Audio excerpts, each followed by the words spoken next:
All right, listen, let's get into this conversation. Okay, we have to talk about all aspects of this one because, I mean, it beggars belief. Raymond, is there a bigger, more effective killer of Ghanaians than road accidents?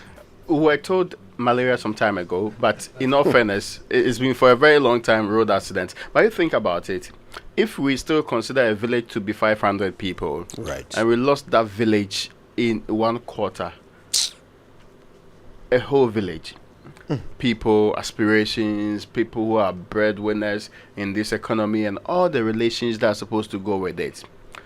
My difficulty is that, and you see, at some point, you stop talking about what we've been talking about consistently.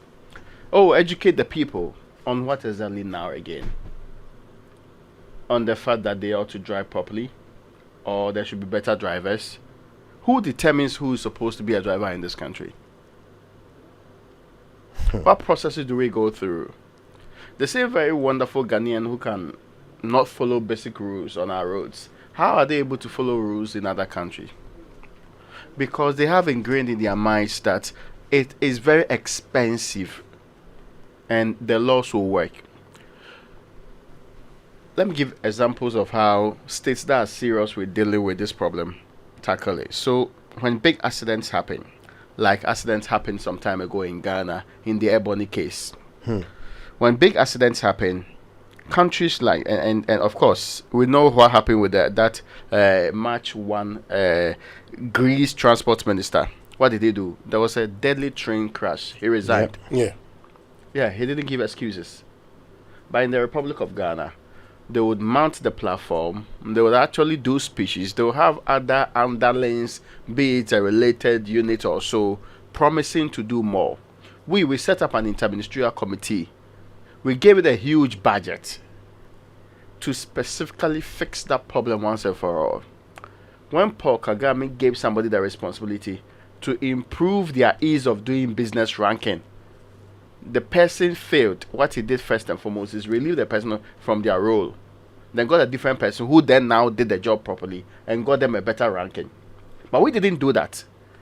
It's been almost 5 years of having a committee that's come out with a report, and this is not just a small committee, it's the very best of our people in cabinet, determining that we are going to spend a huge amount of money in this sector to make sure it doesn't happen again. But 5 years down the line, it's almost like we're back to square one.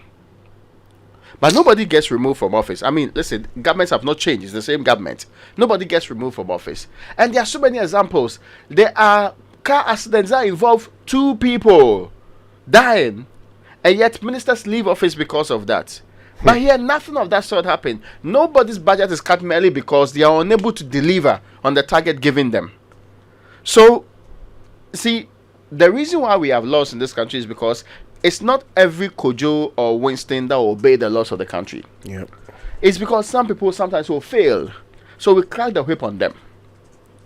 And if the guy who's supposed to crack the whip on them is failing, his superior is made to account for it. That's how systems have worked all over the world. But we will hide behind, oh, the people are stubborn. I mean, our drivers, you don't know what's wrong with them. They drive anyhow. But where did they train? How did they get their licenses? Yes, how are they still on the roads and everybody's complaining about it? So it's almost like their responsibility of giving people specific jobs, and they come back complaining to you. The minister does it, the guy in charge of the various agencies, they'll do the same thing and repeats the same things year in and year out. And yet more people are dying every quarter. And we are people who are at some point, and I'm sure last year we were even trying to say that, oh, well, there's been some improvement. But could we sustain it beyond the period that we wanted? We are not aliens. We are not special people. We are not different kind of people. I mean, we are not configured differently. We are not trained by, let's say, robots or substandard human beings. They are the same sort of black people are living in other parts of the world and delivering, following regulations, and doing the things that they are supposed to do. To me, the biggest problem is that nobody is held accountable when these things happen. You might have hit the nail on the head. And we will repeat it. You, listen. We are talking about 500, right? Yeah. Nobody will die. you would have even the minister justifying and blaming people. No, they are very responsible people. We should talk about the attitudes of the people. But your job is to make sure it doesn't happen. If everybody is blaming another person for not being able to do their job, how is it going to be? So the minister's driver did not turn up because there are other people on the roads who are irresponsible. Yeah. What would he say? Would he accept that excuse? But we accept it. We are fine with it. Also, at the core of this problem, it's not that we do not know what to do. The same PhDs, the same solutions, but the people are not doing anything different. See, when they start giving excuses that, oh no, when you dualize the Kumasi Accra road, it will fix the problem. Why haven't we done it since like 10 years we started talking about it? If that's what's going to fix the problem on that stretch, why haven't we done that? Why? When there's a by-election, we can mobilize, right, to Kumawu or this time around, it's a sin, and go and fix roads in seconds. That means that we have the capacity, if we care about numbers dying. And you see, in the by-election, it might be a single member of parliament who died. But this one, we're talking about a huge number of people. That does not matter.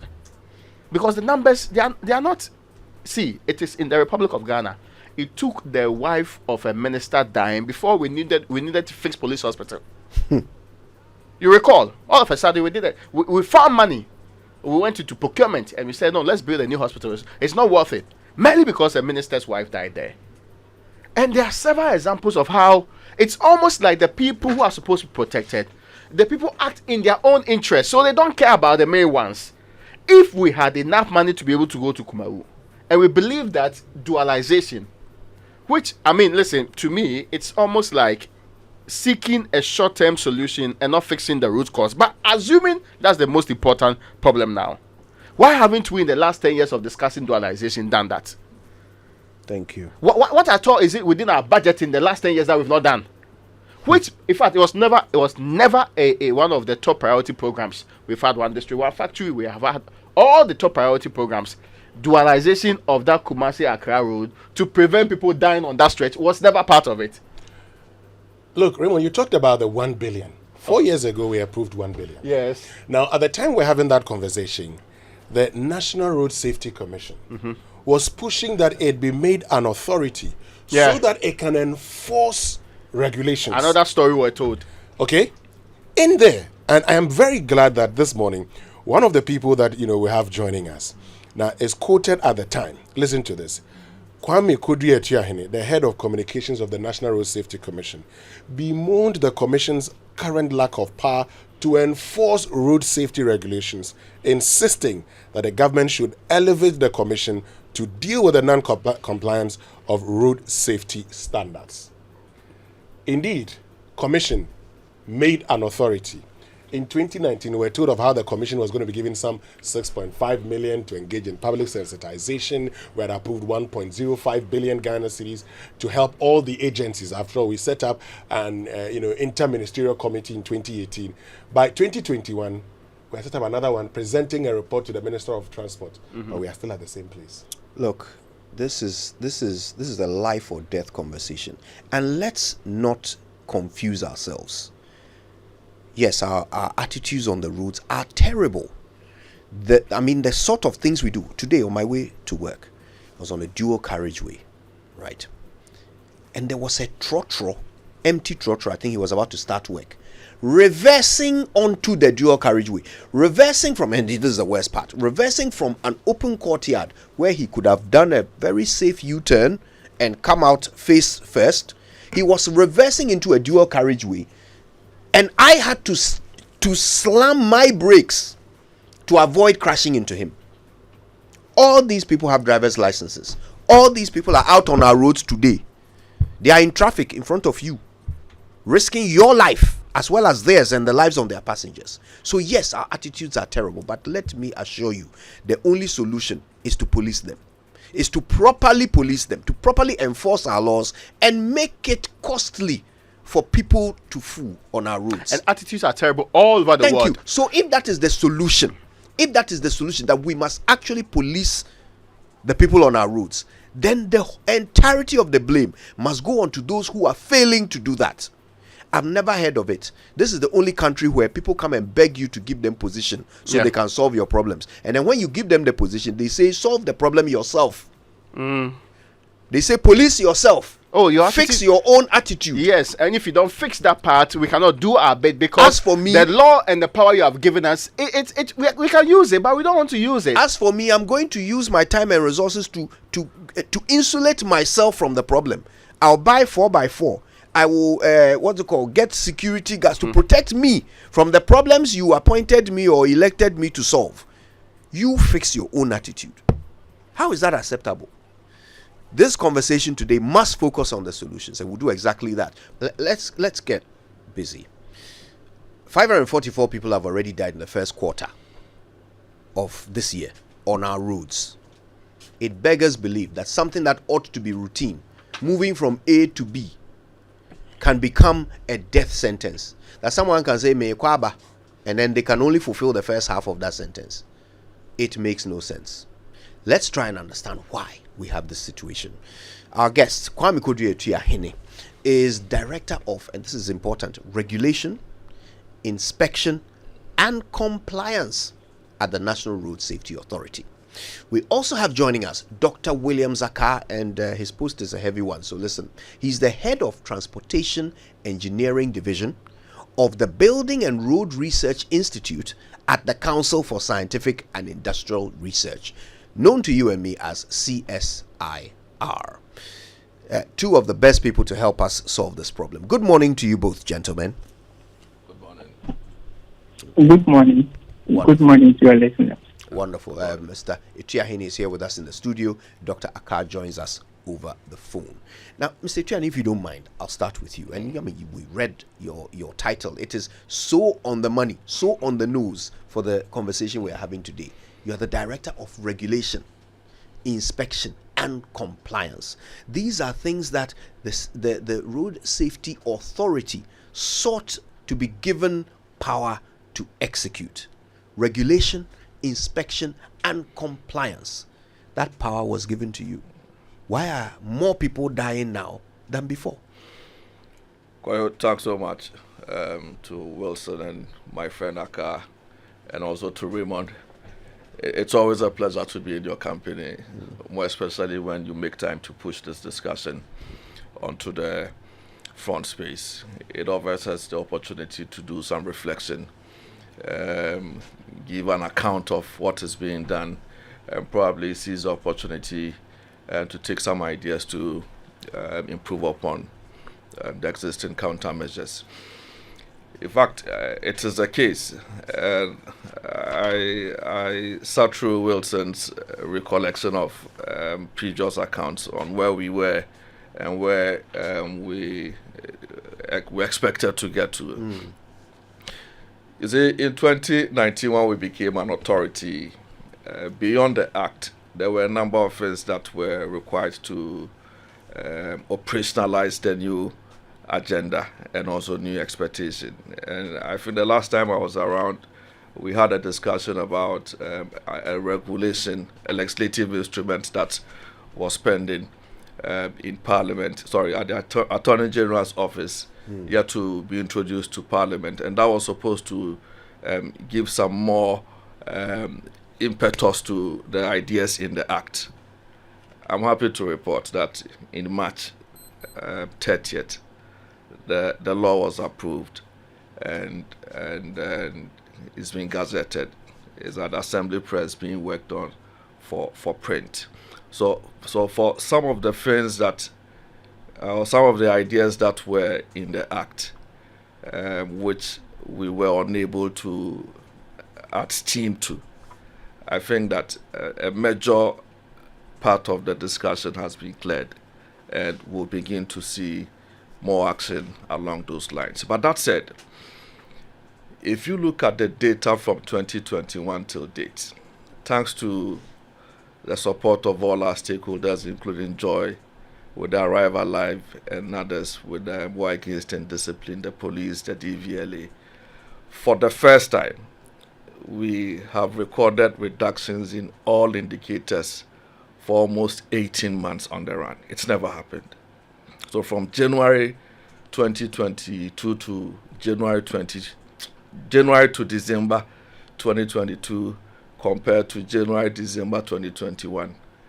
January 2023 up to March and even April 2023, when you look at the data for crashes, injuries, deaths, there's been a steady reduction. But we are certainly not at a stage where we can go to sleep. In fact, for some of the major areas that we used to have some concerns, the high occupancy vehicle, even motor riders, we notice that there's been some marginal stability, and in some cases some reduction. But there's a lot that ought to be done, and that's why this discussion is important, because you never stop having a discussion reflecting on your measures until you have a significant reduction in the numbers, more so when these crashes involve public service vehicles, and that sits directly under my lap. So accidents may happen, but if they involve a private vehicle or a novice, maybe if it doesn't result in a casualty, you may overlook it to some extent. But when it's a commercial or public service vehicle, you have 60 people traveling, 38, 40, and there's a collision. Those are services or service providers that ought to have a certain minimum safety standard, a certain measure of control. And when those gaps exist, then the evidence is that there's still work to be done, and we must figure out how to fix those lapses. And that's what we're planning to do at present. But otherwise, on the evidence of the data, even though we are not at the level where we can be very comfortable, we are beginning to see some reduction, and it gives us some reason to reflect on what is being done right in order for us to intensify the efforts to be able to have bigger wins and not celebrate over these minor reductions. Permit me to seek some clarification. Are you saying that for the first quarter of this year, the number of deaths, injuries, and crashes are all lower than the number of deaths, injuries, and crashes for the first quarter of 2022? Yes, to the best of my knowledge and information that I have. So in the first quarter of 2022, less than 544 people died. Let me try and get you there. Yeah, I would want to get some clarification on that, because when I look at the total figure of those who died in 2022, it's just above 2,000 something. In fact, what I have is from January to April, which is even beyond the first quarter. Right. And the number of deaths is 943. 725. For which year? For 2023. Okay, so January, it's more 725 for January to April. April. Okay. But for the same period last year, that was 943. Okay. So it's a reduction. Yes, about 23%. Okay. And we've had a reduction in crashes and injuries as well? Exactly. Okay. All right. So this is what I'm wondering. You talked about the law and the fact that now that it's in place, you will be able to do some of the things that you are mandated to do. Yeah. So let's take your situation. I'm your Director of Regulation, Inspection and Compliance. Which of those three were you unable to do because the law wasn't in place? All of them. So you've not been able to do your job to this point? Even from 2020, before we became... Before the law... In fact, the law is still not even ready for implementation because it's being gazetted. So when the act was passed, what we sought to do was to resort to advocacy to prepare the minds of our target agencies. So to clarify, my responsibility really is to ensure that institutions providing safety-related services comply with existing standards, rules, and regulations. So from the transport industry, for instance, for the life of us in this country, I mean, we haven't taken the trouble to keep a data or even register which institutions are providing these services. So we started having a conversation around that. There are those who have willingly come to us with information that we require. But once the LI kicks in, it becomes mandatory for them to come register with us. And it's important because we think that transportation is such a technical service.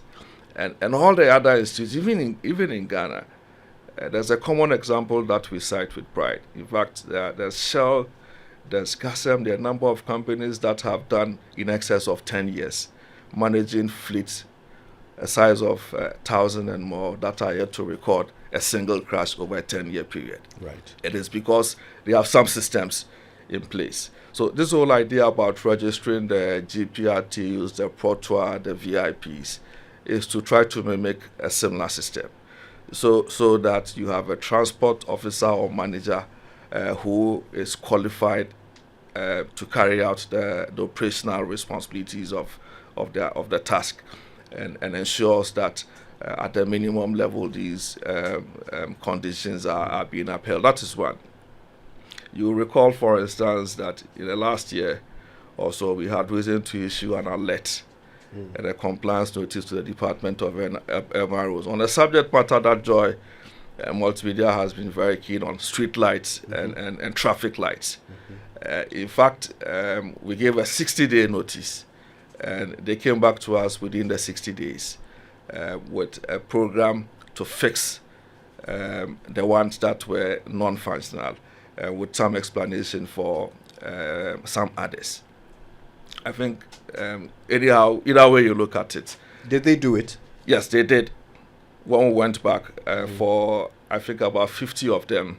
But the feedback to some extent also was that for some of the traffic lights that we had inspected and assessed as non-functional, their excuse was that we probably had gone at a time where the lights were down.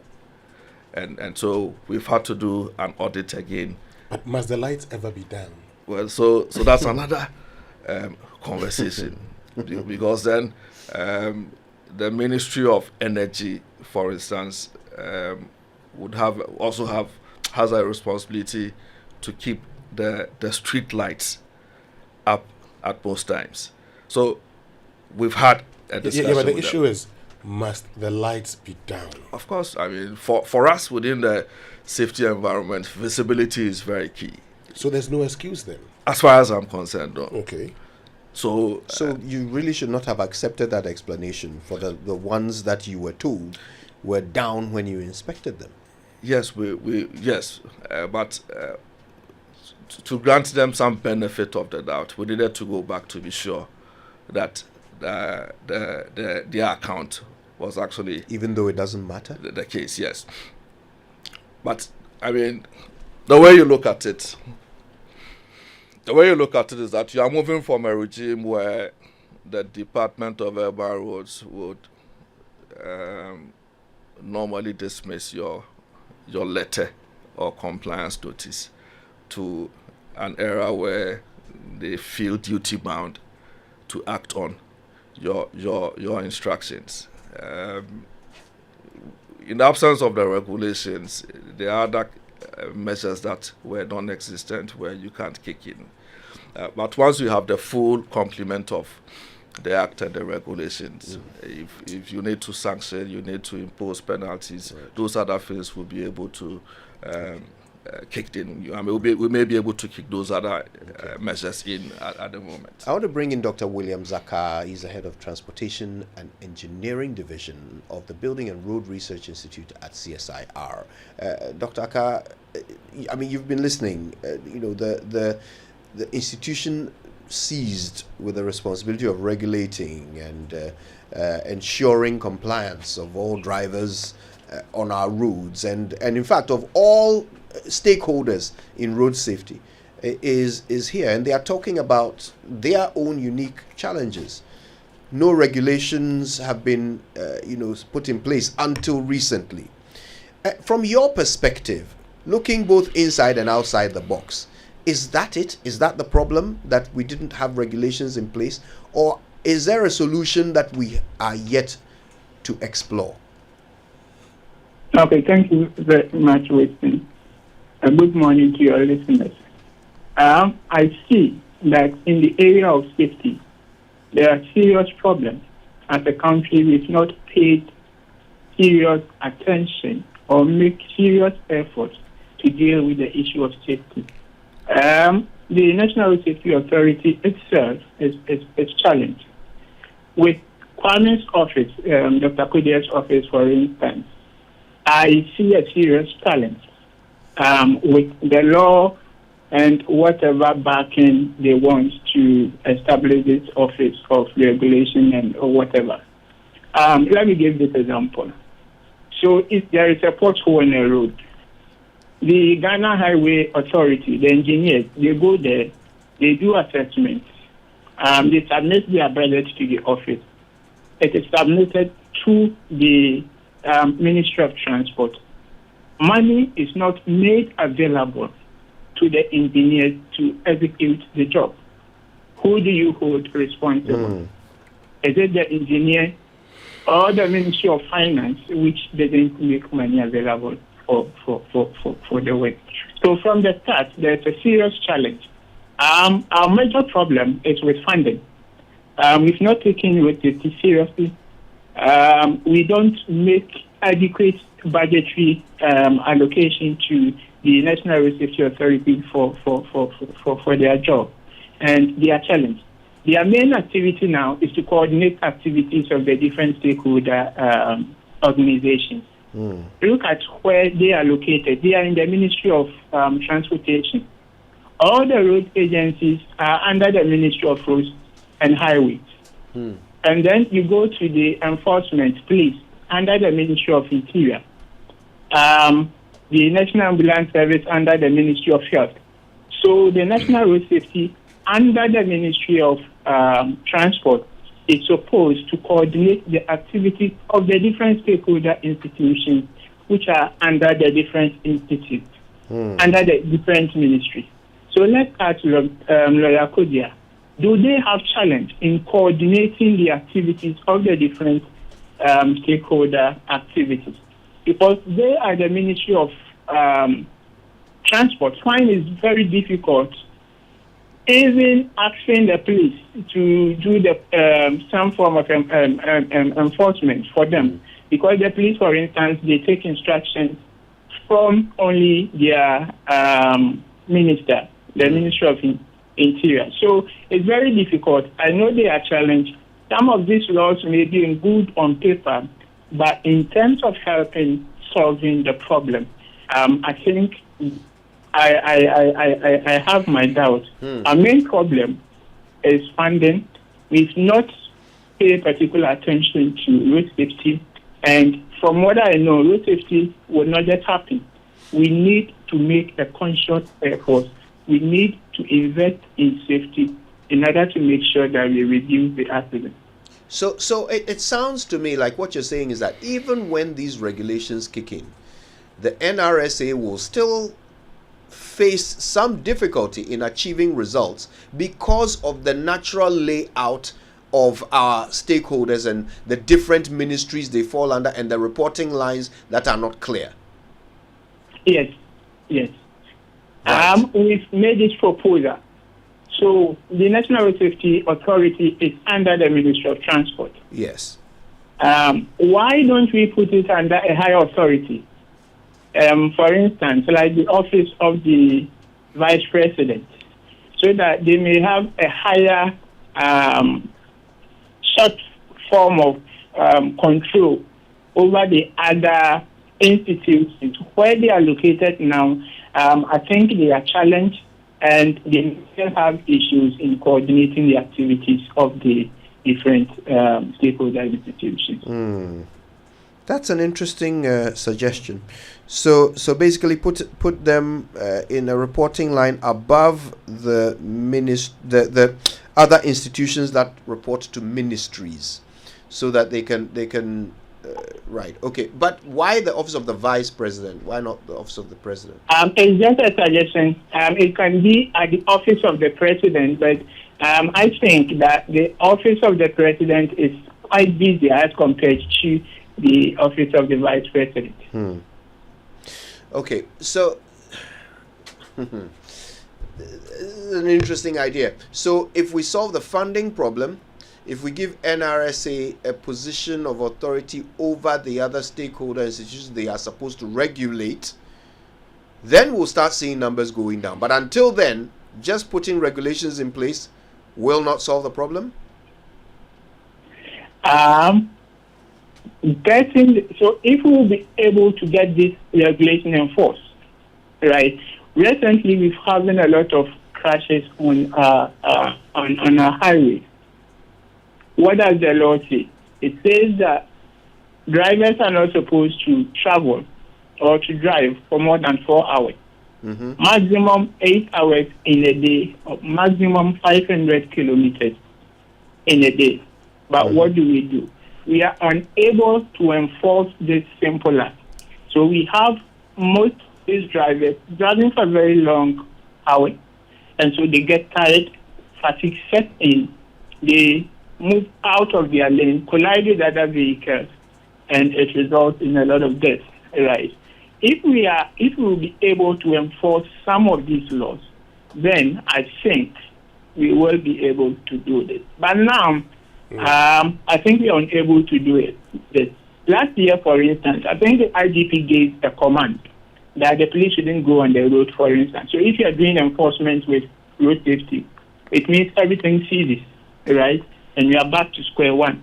But for this, some of these rules for drivers to obey them, you need to sustain them with enforcement. We need to make sure that enforcement is sustained, and then you'll be able to bring these numbers down. Let me just get your thoughts on something, because a lot of these accidents, some of them actually happen at night or at dawn. So it's around the dark moments of the day. At that time of the day, are roads safe? Yes, so the issue of fatigue is a factor. Visibility is reduced. From our research, we know that if there is light, where there is light, road traffic reduces, and then the severity of those crashes also comes down. So that is one. Night driving generally is dangerous because the glare from oncoming vehicles can even cause you to be blind temporarily, right? And then when that happens, you move to the other lane, and it can result into head-on collision, which have a high consequences. So night driving generally is more dangerous as compared to daytime. But if you are able to provide street lighting, for instance, at located settlement areas, we make sure that those vehicles have the headlights of these vehicles are adequate. The drivers are sensitive enough to dip their high beam lights when they are approaching other vehicles. I think we should be fine. So you mentioned potholes earlier, and I found that interesting, that example you gave about how much bureaucracy goes into just fixing one pothole. Now here at Joy, we've launched the GH Potholes Initiative, and we're interested in the role potholes play in accidents. In your work at CSIR, what have you learned about potholes' contribution to accidents? Okay, so yes, they result in crashes. They result in some of these crashes. The road feature from our statistics results in some crashes. I may not be able to, I don't have the figures in hand, but it's in the statistics. I can get it for you. But usually, where these potholes are, especially where there are many and then drivers slow down, you don't tend to have a lot of accidents because naturally the drivers slow down, and even when there is the crashes, the severity level is low. Where we're recording this high number of fatalities, the very good roads, the roads without potholes, the ones which has been asphalted, the conditions are good, and these drivers are able to speed beyond the recommended speed limits. And usually we've been talking about violation, for instance. If the speeds are high, and then there's collision, the tendency that people will die is also very, very high. What about roads like the motorway, where speeding, cars are expected to move at a higher speed? When there is a pothole on a motorway, does it tend to pose a risk for accidents? Yes, so drivers would want to maneuver around the pothole. And by changing lanes, if you change lanes, it means that you are interacting with other vehicles. So you have the tendency to get into a collision with the other vehicles. And more especially, if it's a single carriageway, it means that you are maneuvering around the pothole, getting into the lane of the oncoming vehicle, and that can be fatal. Okay. Listen, we're talking about the carnage on our roads. The numbers are rising, and of course, we are concerned and we want to bring them down.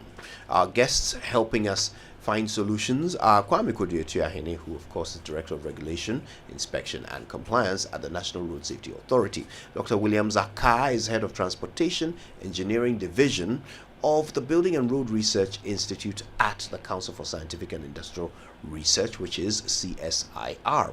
When we come back, we look into the future. What targets has the National Road Safety Authority set for itself? What are they hoping to achieve a year, 5 years, 10 years from now? How much safer do they expect to make you on our roads?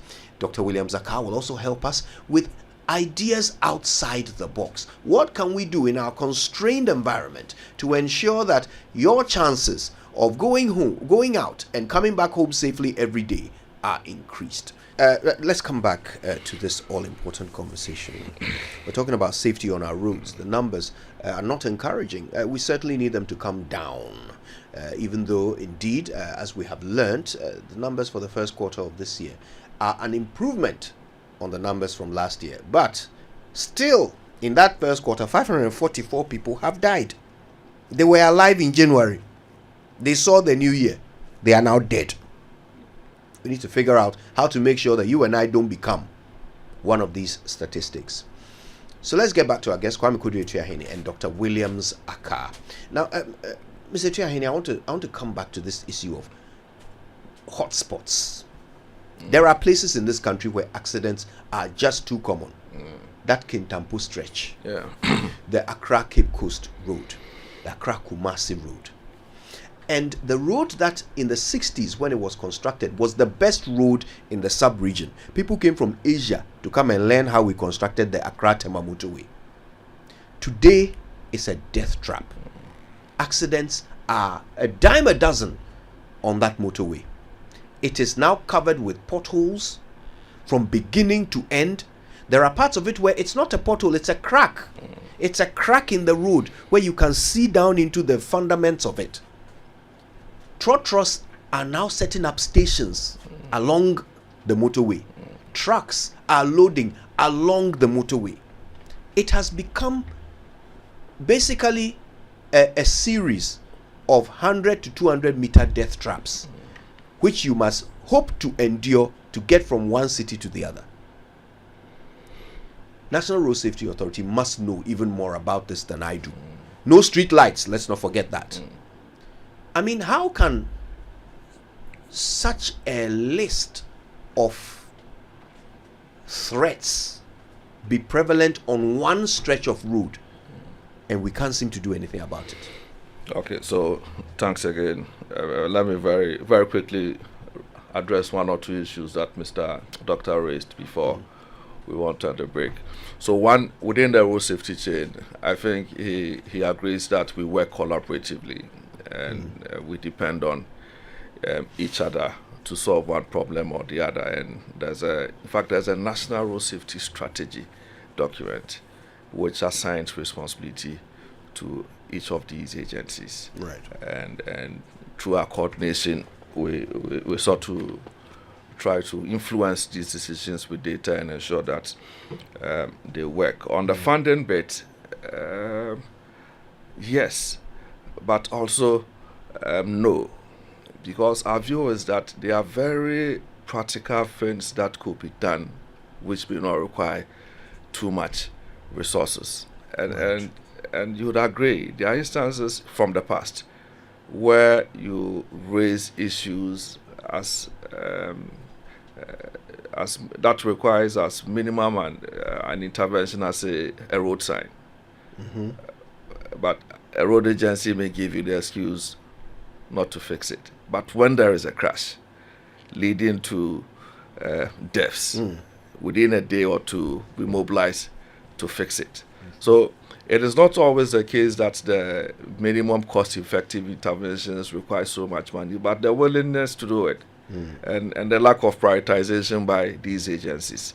And that's where the authorities' new mandate tries to address, what it tries to address. So in context, I mean, the intention is not to have a regulator or an NRSA with a mandate to solve all our safety problems, but two core issues: to regulate the commercial transport industry and to also hold stakeholders accountable for their mandate. And these two core responsibilities, however easy, difficult they may appear, we have such a desire to execute the mandate incrementally to the point that we'll begin to see some improvement. But to make the point about enforcement, I mean, it relates to all the issues you have raised. Our view is that we look at enforcement from two perspectives. When we look at the police is always at the end of the enforcement chain, i.e. when all other things have failed. The police must kick in to arrest the errand driver, vehicle owner, and so on and so forth. But what happens at the institutional point? So safety begins, so if you take transportation, enforcement must begin at the point of departure. In that the guy at VIP STC ought to know that it is unsafe to park and load, for instance, at the motorway. Yeah. It is unsafe to assign one driver for a distance in excess of 500 kilometers. It is unsafe to allow a vehicle that is not safe, a vehicle that is uninsured, and so on and so forth. But in the safety conversation till date, when a crash occurs, for instance, the one that must have happened on the Offenso or recently on the Winneba stretch, the vehicle owner or the operator is not in the discussion. And that is what we seek to change with our regulation, so that the institutions providing transport services will now begin to assume a certain measure of the responsibility at the pain of sanctions and even revocations of license. To the motorway, I live in Tema, and it's such a pain to use the motorway twice every day. And I agree with you that if you were using the motorway for the first time and you were not very cautious, I mean, you may run into some difficulty because, I mean, it is punctuated with a lot of threats. I mean, and these are not matters that we can be very, we shouldn't be shy to say. And we have brought that to the attention of in fact, they know. The feedback we have is that there's a whole plan to reconstruct the motorway and solve all the issues that there is to be solved on that stretch. We may not be able to resolve the threats from the regulatory standpoint, but then we use advocacy and the opportunities we get on radio, direct outreach. But from a regulatory standpoint, is that road fit for purpose? Well, it's a difficult one to say because as far as we are now, it's supposed to be an expressway. But somehow there's been some developments along that stretch. You can see the cracks in the road. Yeah. You can see, I mean, the fundamentals of you see the iron rods, steel in this road, iron rods in the road. Clearly, that's not a road you want people, I mean, you want classifying as an expressway. So is that road fit for purpose? Wilson, I agree that, I mean, when you drive, and I drive on that stretch every day, twice on a stretch, twice on a day, and there are obvious challenges. I mean, we had raised the issue in the past, in fact, with the street lights, a few times they've been resolved, but the significant feedback we get from the Ministry of Roads and Highways, which has the primary responsibility to build a road, is that there's a major pipeline discussion to look at the entire stretch holistically. If I may, Yeah. and maybe you can take the opportunity to educate us here.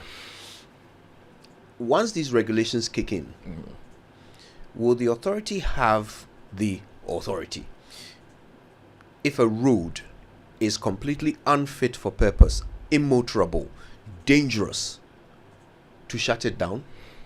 So when it kicks in, the authority is empowered to issue from 30th March going, to issue road safety certificate for all major works. And it is to avert the sort of experiences we had on the N1 Right. and new work. So that through a continuous audit process, we'll be able to say that this road is fit for purpose.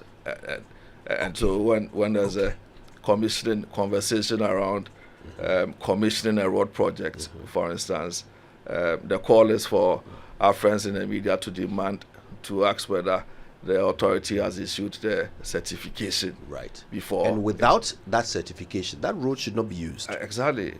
All right. If that is what the law will permit, then when you speak to the authorities about the motorway and they say, oh, the solution to all these death traps that you have identified is a dream we have to build a new motorway. That's the solution. Is that acceptable? That in the meantime, while they are dreaming, people can still continue to die and injure themselves on this road? Is that an acceptable response Of course, to the Road so Safety Authority? Yeah, so in the law again, when the law requires the authority to issue compliance notices, you are required to propose remedial actions. And the remedial actions must be reasonable within a certain context. And so if you cannot fix the road holistically in the long term, what is it that can be done in the short term? Those are discussions or options. Precisely. But have you had those discussions, and what options have been given by those who manage the motorway? Yeah, so the last time we did an audit of the motorway, there were portions that were remedied. In fact, there were some failings of some particular sections. With that fault. And over time, I think some parts of it have developed further cracks and Worse potholes. cracks, Yes, yes. and so within the constraints, we'll repeat the current measure. I mean, bring those areas. But when I say fixing it in the long term, I mean, I was speaking to what I know, what we know as far as the sector's short to medium plans are concerned. But admittedly, in the short term, I think we have to find ways to fill in those potholes that have emerged on that stretch. So once these regulations kick in, would the National Road Safety Authority give certification to the Accra Tema motorway? Would that road gain certification? So the law speaks to new projects that will come into being after the law has become effective. I see. So you will not be looking at the existing death traps. Yeah, so the existing death traps, if the data, what the law proposes is for us to do an audit, or ask the road agency responsible to do an audit, and based on the audit findings, we may be able to work out a remedy together. Okay, so it's not that you would have the authority to say this road is dangerous for human use, so we are shutting it down. Or to shut down, no, but to work together to propose remedial actions.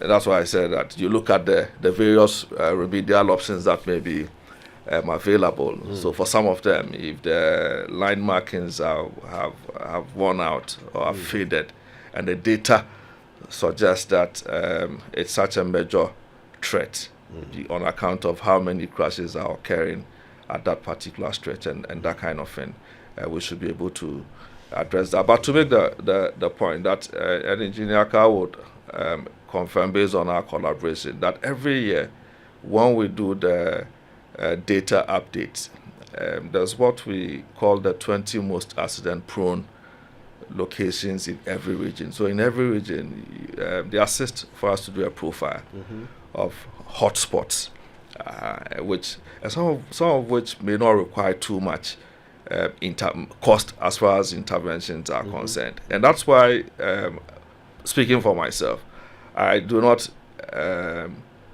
embrace the funding discussion. Right. And I say this to the extent that if we decide that this year we plan to fix 10 kilometers of road nationally, if we paid attention, maybe the cost of fixing 1 kilometer out of the 10 may be enough to address some of the safety issues that are non-existent in the existing road. Sometimes when you speak to some of the professionals, even within the road sector, I mean, when I say professionals, the safety professionals within the road sector, they suffer the opportunity to address these gaps because the safety culture is not much of a priority. Right. So out of advocacy, this data and the opportunity to insist that one intervention should be implemented against the other, we are of the firm belief that we'll begin to see some improvement along those lines. Okay, let me bring in Dr. Williams Ackaah, and still on the issue of hotspots, Dr. Ackaah. I mean, these hotspots have remained hotspots for as long as we've known of them. I mean, I've been back home for 9 years now, and Kintampo has been yielding death after death for years. What are we missing? Why can't we seem to fix the hotspots? So what we do every year, the building and registration system, we gather the accident data for the National Road Safety Authority. What we do is that when we produce our report, we come up with 20 black spots in each region. If you should take the report over the last 10 years, for instance, you realize that some of these locations every year appear in the report. We produce the report, send it to the National Road Safety Authority, and they send it to the other stakeholder institutions. It's obvious that they don't work on it. I'm unable to speak to why we've not worked on those locations, but still, this is known to all of us, the issue of funding again. Yes, so having an interview with the funding issue, yes, I agree that some of the treatments, the remedial measures, may not require much money, right? We need just a small amount to fix the problem to prevent people from dying. We've not taken safety seriously as a country. We've not given it a priority. Even when we construct, when we spend millions of dollars to construct road, we still relegate the safety components to the background. So we construct a road and then not mark it, for instance. So the whole road will not have any road line marking. No road furniture, or even if we have road furniture, it doesn't meet the standard. It doesn't reflect during night time to guide drivers. So the issue for me is our non-paying of attention to the problem of safety. Right. Well, clearly you've outlined the issues quite, in very bright relief for us, Dr. William Ackaah and Kwame Kodua Atuahene. I want to thank you both for your time with us. We appreciate the enlightenment, but clearly this is only the beginning of a conversation. We really have to dig deep and start to make our roads a lot safer, set ourselves some targets, and that's the next step of this conversation. Until then, we appreciate you both. Dr. Ackaah is head of Transportation Engineering Division of the Building and Road Research Institute at the Council for Scientific and Industrial Research, and Mr. Kwame Kodua Atuahene is Director of Regulation, Inspection and Compliance at the National Road Safety Authority. God bless you both.